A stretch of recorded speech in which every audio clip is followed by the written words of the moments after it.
Ny zotra faha 12 4 4 3 20 3 7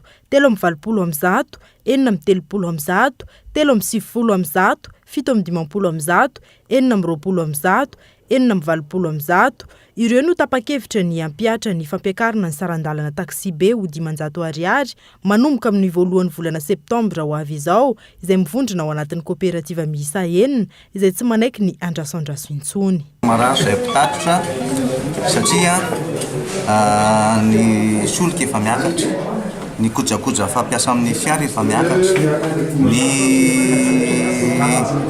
ny hetra efa miakatra, ka efa ao anatin'ny fatiantoka mihitsy izay mpitatotra dia compensation efa niariarianay raha ny 2017 izay vao notenen'ny président, vice-président ny CT izay fa vao avy, fa ny 2018 izay mbola tsisy tokotanina. Dia izay nahatonga anay aloha no ampiakatra forêt satria efa mijaly loatra izay mpitatotra. Aorian'ny fahazahona ny compensation izay nampanantena ny fanjakana azy ireo kosa vao nilaza ny apakatra sarandalana ny kooperativa miisa 20 raha ny fanazavana azo hatrany. Samy notendrena daholo zany ny tompona andraikitra tsirairay avy eo amin'ireo akizareo andresy lahatra ny namany ho any amin'izany fampiakarana sarandalana izany. Izay ny vahaolana entinay aloha ankehitriny eto anivon'ny CTU amahana an'izay tsy fitoviam-pijery eto anivon'izay izay fa ny fanapakevitra itovizana aloha dia hoe eny ary fa tsy maintsy ampiakatra fa ny akizanao zany ny amin'ny 1er septambra.